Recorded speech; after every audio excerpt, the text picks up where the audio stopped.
I'm here to help Innovate Mississippi celebrate its 17th year of holding this conference. It's all about creativity, innovation. It's about getting our creative juices flowing, getting inspired to be more creative, innovative, and transformative for Mississippi's economy. The purpose of the conference is to bring together the startup and innovation community in Mississippi. A lot of people that operate independently, starting companies, developing new technologies, looking at problems that we all want to solve. Bring them together, trade ideas, trade techniques, see what other people are doing. It's a little bit of cut and paste of technology. Maybe solutions that work in one area will work in another. It's a little bit of a cheerleading adventure to show people what successes some people are having, so that somebody can say, well, if they can do it here, I can do it here. So it's to trade best practices to some extent and techniques.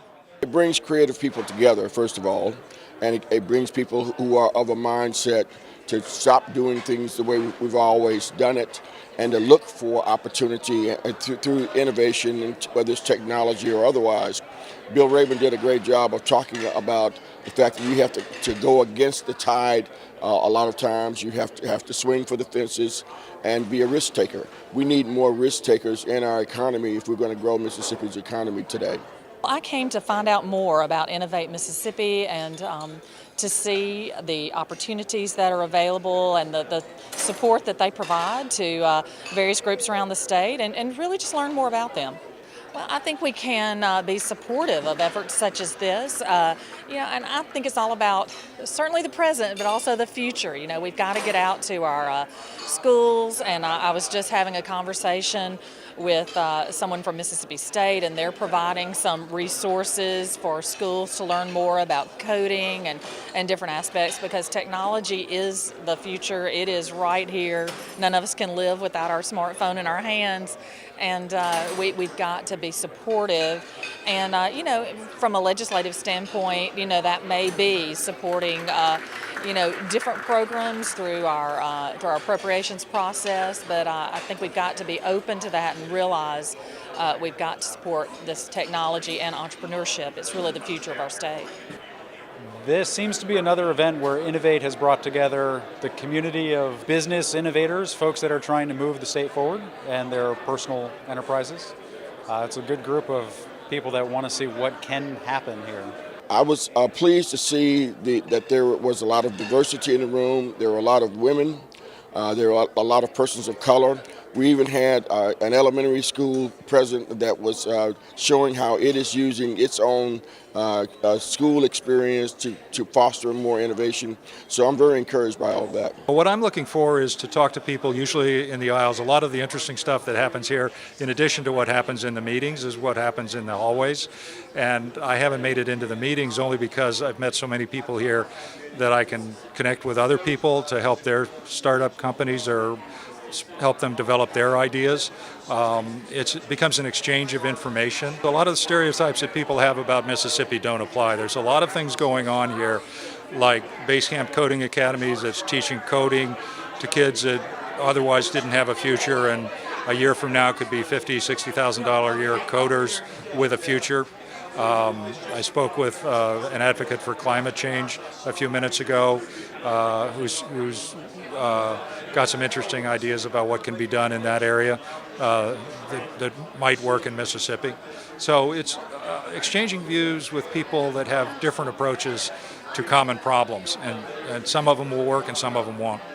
The trick is to get a lot of them started and support the ones that work and grow them. I was here sharing simply the story of how Basecamp, we're in our inaugural year, so the students of our inaugural class are in their 5th month of an 11-and-a-half-month program.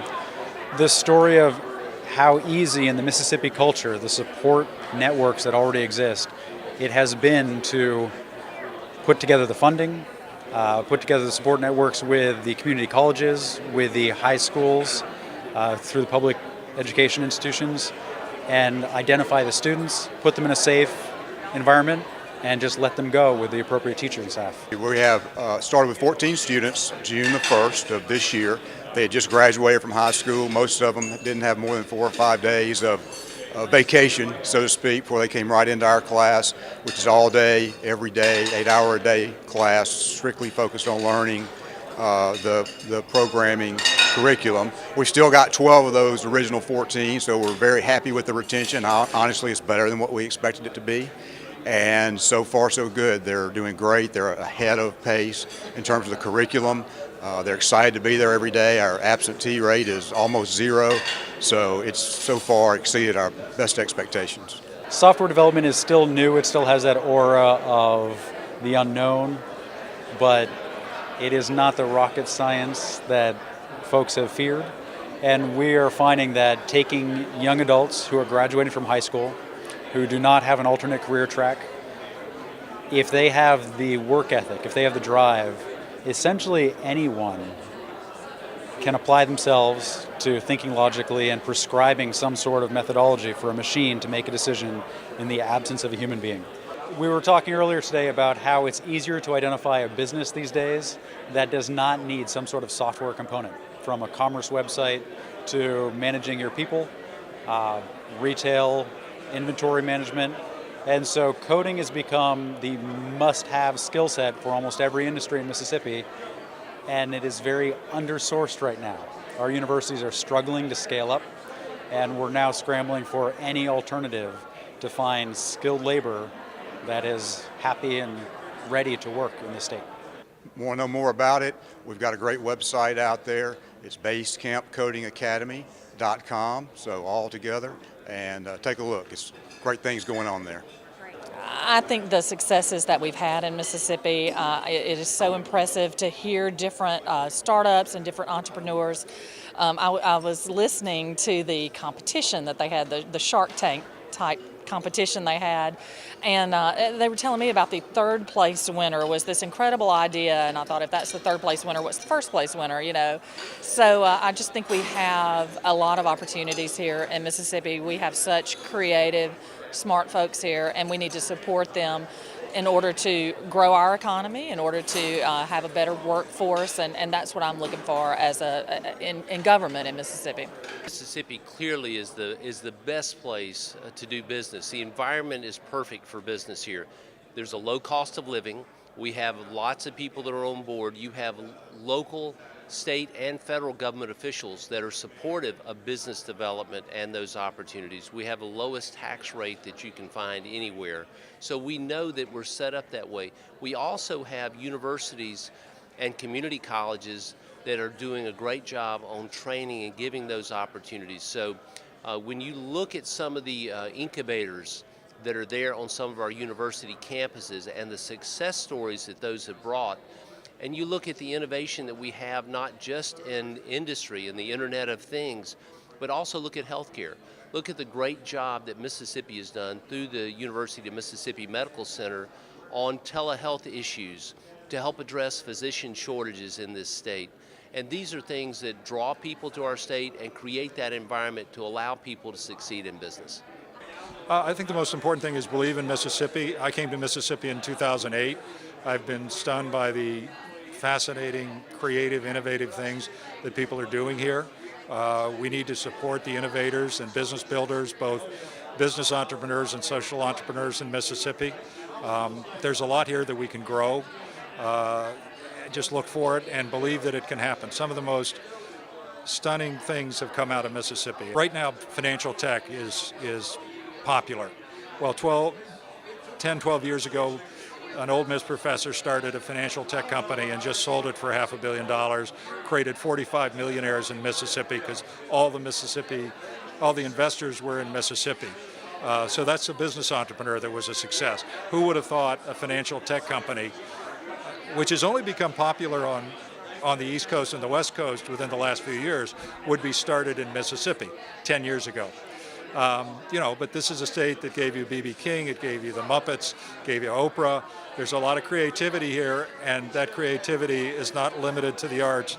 It's just as active in business. We're talking about changing the world. We're talking about entrepreneurship, creating jobs in Mississippi. We're talking about making Mississippi a better place to live, and we're really making the entire country a better place to live through innovation. There are several companies doing big things in Mississippi, In Meridian, you've got PV Electronics changing the world in the music industry. In Laurel, you've got Sanderson Farms doing the same thing in the chicken industry. You've got Howard Industries in computers. We're in financial technology and software, and we invented the way at FNC to basically take an appraisal, open it up, pull the data out and score it, and nearly every big bank has bought that. And so that's just a few of the ways we've changed the world. And thank you so much for your efforts and for helping us lead innovation-led economic development here in the state of Mississippi. And you may have noticed some of the interactive displays, and if you didn't notice them around showing off, they're actually now at the Innovate Mississippi booth just outside this door. I would welcome you all to go look. But some of the folks responsible for those interactive displays are here with us today, and they're from Brown Elementary School in Jackson. And their creations are part of an innovation contest at Brown Elementary, where they've explored the concepts of innovation, entrepreneurship, and problem solving through discussions of existing and imagined inventions. And the contest is just one of the many aspects of the STEAM programs, science, technology, engineering, arts, and math, administered by the Center for Education Innovation and funded by the Toyota USA Foundation through a 3-year grant to Brown Elementary School. I'd like to thank especially Ms. Courtney Sheriff, the school principal, Dr. Darko Saranac and Catherine Saranac, who not only teach STEM at Brown, but are also building a makerspace within the school and in the community. Please join me, if y'all could please stand, and please join me in applauding these very talented digital artists.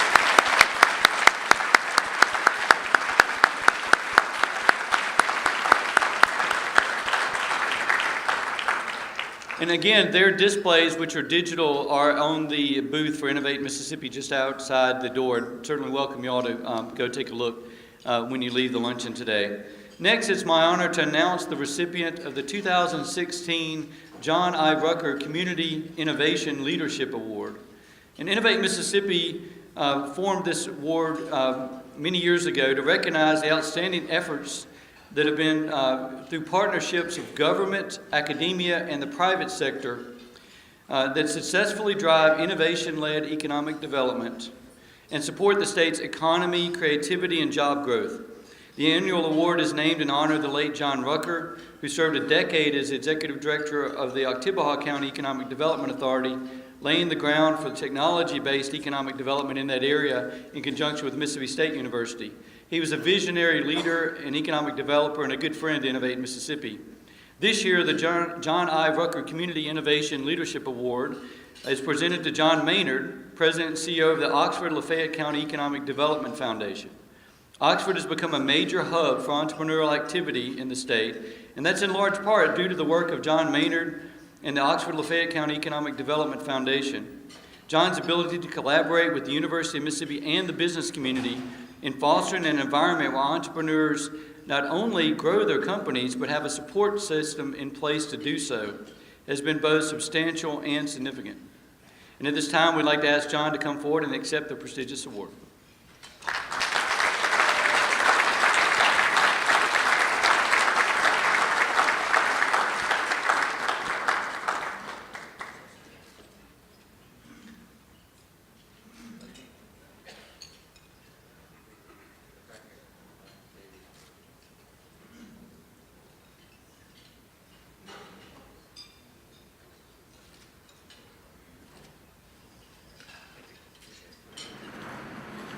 Our greatest days are not behind us. I think they're in front of us.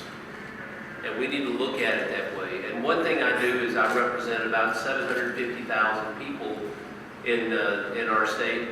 But more than just being a member of the House of Representatives, I consider myself an ambassador for the state of Mississippi. How do we do things that encourage our kids? I know we say we want to make sure we keep our brightest kids here and they can find jobs here and stay here. I want to say that how do we make all of our kids be ones that we consider bright? They have the ability. How do we do that? I mean, this is something that how many have we seen that we've given up on for one reason or the other that just didn't get the opportunity to push or didn't have the support? I had the advantage of having two parents who taught me to read at an early age and would spend time with me. Not every kid has that, but every kid has that ability to do those things. You know, if you look at the starting quarterback for the Dallas Cowboys, one young Dak Prescott, if you look at his background, he grew up in a house trailer. We write people off sometimes because, you know, they didn't come from the best neighborhood, or they didn't come from the best background. We just can't do that. But we have to make sure that our kids grow up knowing that their best opportunity for a bright future is here in Mississippi. We have hidden gems here throughout our state. I flew down to Gulfport last night and back, and I didn't tour the company this time, but I was with one of the executives there, and that's a little company called Siemens Composites. Not the big Siemens down on 49, just south of Jackson. But this company is in Gulfport, Mississippi. They probably employ about 125 people. They're going to add about 10 engineers in the next year. And guess what this little Mississippi company does that probably most people have never heard of? They manufacture the bow guns for all the Virginia-class nuclear submarines. I don't think you could get one of them in this room. But it is top secret stuff that they deal with. They're great jobs. And that's just one example. I toured Precision Spine over in Pearl just a month ago or less. These things are here. There are things that teach our kids that there are great jobs that are there for them. One thing we've done that we've shortchanged a lot of our students has been, you know, I've got a daughter who just turned 25. Math was not a strong point for her. It was for me. I love math and science. I loved them going through school. I always took the classes. But what happens in most of our academic settings, students will say, well, I've met my math requirement, and they're done. They're not going to touch another math class. If they get done by the 9th, 10th grade, they're not taking another math class as long as they live. Well, that's great. That makes it kind of easy sometimes. But it also eliminates possible paths for them that they otherwise could have done. So how we press that forward is going to be really, really important. And then let's not lose sight of the fact that one of the drawing points and one of the attractions for Mississippi is, we know this, there's really not a better place than Mississippi to live. There's not a better place to raise your family. We can fry anything. I mean, this is a good place. And you have things that we do to promote the state, and we want to look at that. It always helps when we have winning football teams, so we've let up on that this year. But it is something that does put us on the map. That's why when you have State and Ole Miss and Southern and Jackson State and other schools doing well, Mississippi College won the table tennis national championship last year. I mean, these are things that help. But we have a child with special needs. Livingston's now 27. He has Fragile X syndrome. And you know what? We finally just said, well, let's not worry about what he can't do. Let's focus on what he can do. Let's make that greater and do that thing. Every one of you have areas that you live, places you live in. You know what attracts people, what makes people want to go to certain places.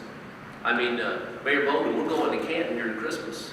You know, there's something special about a town square. It gives an ability to it's just home. You know, it just feels comfortable. And so those things are there. And I know Corey Wilson, one of our state legislators, works hard on so many issues, but particularly we have a common bond because he really is doing some great work trying to help kids with special needs, families that are trying to raise them. So Mississippi State University, for instance, is the first program in the state for post-secondary education opportunities for students with intellectual disabilities. My son was one of the first 2 students to graduate from that program. They have 10 kids this year that are in that. So this is not just a zero-sum game where we help some and it helps them and others lose. We've got an opportunity for everybody to be successful. And that's one thing that makes our state, I think, attractive as we look at those opportunities. But let's look at a couple of things. Being on the Energy and Commerce Committee in DC is the, don't tell my other colleagues, don't tweet this out. I know we're on camera, we have media here. It's the best committee to be on in the House of Representatives. About 60% of all the jurisdictional issues come through energy and commerce. This past year, we had a series on my subcommittee that I'm on, commerce, manufacturing, and trade. Now let's think just a second. Commerce, manufacturing, and trade. That pretty much covers a lot of the business, doesn't it? When we're talking about innovative business growth, then those areas matter a lot. And we have an argument. And look, there's something happening next week. Oh yeah, presidential election. I almost forgot. You know, it's one of those things that perhaps neither candidate is viewed right now as maybe pro-trade, because they both have had some issues on trade issues. But guess what? 95% of the world's customers live outside the United States, so we've got to be smart. We've got to figure out a way to do business, do trade deals that work and are effective for us. And there's an emotional issue going on right now, too, when we're looking at business opportunities, and that is the Castro regime in Cuba. Communist Cuba had a long history of strong emotional history that we have. So I've got some friends that they will never want to open up trade there. And it's something that you have to look at. And one reason you look at it, pull out the map when you get home and look at the distance between the Gulf Coast of Mississippi and Cuba. I would imagine that there are a lot of poultry industry and timber and ag and other issues that are going to want to take a look at what's going on over there. So you have to go forward with your eyes open and make those decisions. And by the way, you know what who our number one trading partner is with Mississippi? It's Canada. You know who's number two? You think Mexico, don't you? It's not. Panama is number two. Mexico's number three. You know, just kind of blows you away when you think about that. But we did a series of hearings called the Disruptor Series on the Commerce, Manufacturing, and Trade Subcommittee. And what it did was it looked at the dramatic innovation that was going on in various sectors, and that included mobile health care apps, the Internet of Things. How about that? You know, if you go up to somebody and ask them, what do you think of the Internet of Things? What thing? You know, most people have no idea. We've heard of the Internet, but most people haven't heard of the Internet of Things. But that's where the activity, the innovation, and everybody in this room knows it, of course. But you look at things like 3D printing and digital currency. So this is something that's been there. One of the problems you have in anything you're doing in business is the regulatory burden that you're facing. And right now, the regulatory burden has been very high. So much of your business, doesn't matter if you're in healthcare. And by the way, one of the issues that we've worked on tremendously because of the way Mississippi has set up, and that's been, when I came in almost 8 years ago, I'd never thought about telehealth. That was not a reason why I ran for Congress. But because of the great work that the University of Mississippi Medical Center had done in that area, and has done, leading university in the country. There are two kinds of innovation. The first kind is doing something new, and the second kind is doing what you do today, but doing it better. And that's true for every walk of life in the public sector, in state government, local government. Doing something better, more efficiently, is good for all of us, number one. And number two, when people come up with new, innovative things, that makes our quality of life better. It gives us more time to do the things we want to do.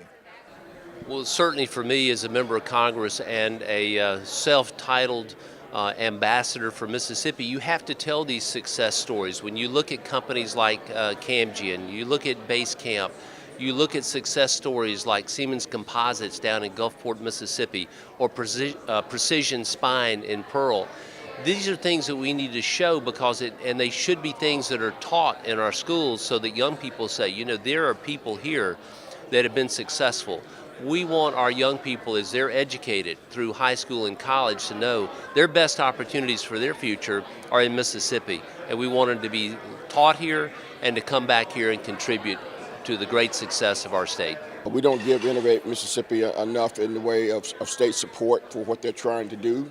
We don't encourage as much private sector investment in this as we should probably be doing.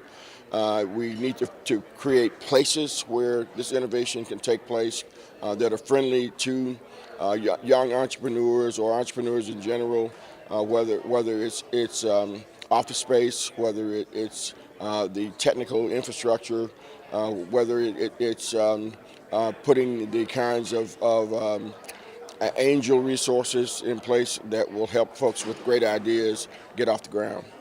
You probably share a common set of goals. You probably express it differently, but in the end, you know, we're focused on common advancement. Where we differ is the techniques that get us there, and if we can focus on goals that we agree on, that's probably in the current environment, that's probably the best we can hope for. Find elements of agreement that, for instance, income inequality is an issue. That how do we fix it? Basecamp Coding Academy would be a way of reducing it because they take people that wouldn't otherwise have a future and turns them into, you know, successful coders with a job. Both the conservative and the liberal causes can get behind that. That would be an example of bridging the gap at the moment. The main thing I hope everybody takes from this conference is I hope they say, if that guy can do it, I can do it. In other words, I'm going to go out and do it, and I'm going to make things happen.